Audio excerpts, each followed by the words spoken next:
كان ابن عمر إذا استجمر بالألوة غير مطرات وبكافور يطرحه مع الألوة ثم قال هكذا كان يستجمر رسول الله صلى الله عليه وسلم رواہ مسلم۔ نافع بیان کرتے ہیں کہ ابن عمر رضی اللہ تعالی عنہما جب دھونی لیتے تھے تو وہ عود کی دھونی لیتے تھے اکیلے، یعنی عود کے ساتھ کسی اور چیز کی آمیزش نہیں کرتے تھے، اور جب وہ کافور کی دھونی لیتے تھے تو اس کے اندر کچھ نہ کچھ عود ملا لیتے تھے، اور پھر اس کے بعد انہوں نے یہ بات بیان کی کہ نبی کریم صلی اللہ علیہ وسلم اسی طرح دھونی لیا کرتے تھے۔ دوستو، خوشبو نبی کریم صلی اللہ علیہ وسلم کو بہت زیادہ پسند تھی،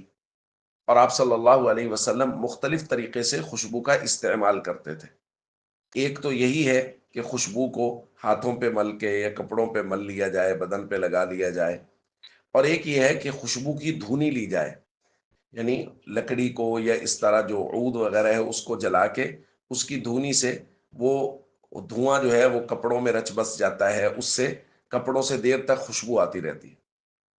اسی طرح وقت کے ساتھ ساتھ چیزیں بدلی ہیں، تو آج کل پرفیوم وغیرہ آ گئے ہیں کہ اس سے کپڑوں پر پوری طرح سے خوشبو چھڑک لی جاتی ہے، جس سے دیر تک خوشبو آتی رہتی ہے۔ تو بنیادی طور پہ جو بات ہم نے سمجھنی ہے وہ یہ ہے کہ نبی کریم صلی اللہ علیہ وسلم کو خوشبودار رہنا پسند تھا، کہ حضور علیہ الصلوۃ والسلام خوشبو کا استعمال کرتے تھے، باوجود اس کے کہ خود نبی کریم صلی اللہ علیہ وسلم کے مبارک پسینے سے خوشبو آیا کرتی تھی،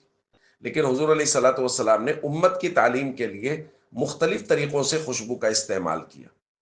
لہذا ہم سب کو چاہیے اس بات کا اہتمام کر لیں، خاص طور پہ گرمی کے دنوں میں، کہ خوشبو ضرور استعمال کریں۔ بسا اوقات ایسا ہو رہا ہوتا ہے کہ بہت زیادہ پسینہ آ رہا ہوتا ہے، اس کی وجہ سے کوئی پسینے کی اسمیل وغیرہ بھی پیدا ہو رہی ہوتی ہے، اور لوگ مجالس میں چلے جاتے ہیں، اس سے مجلس میں بیٹھے ہوئے لوگوں کو کچھ تکلیف ہوتی ہے۔ لہذا خوشبو ہر وقت اپنے پاس رکھنی چاہیے، اور خوشبو کا استعمال کرنا چاہیے، جہاں بھی ہم جائیں ہمارے کپڑوں سے، بدن سے خوشبو آنی چاہیے، تاکہ ہمارے جانے سے لوگوں کو راحت ہو۔ خدا نہ خواستہ ایسا نہ ہو کہ ہمارے پسینہ وغیرہ کی سمیل سے لوگ تکلیف میں آئیں۔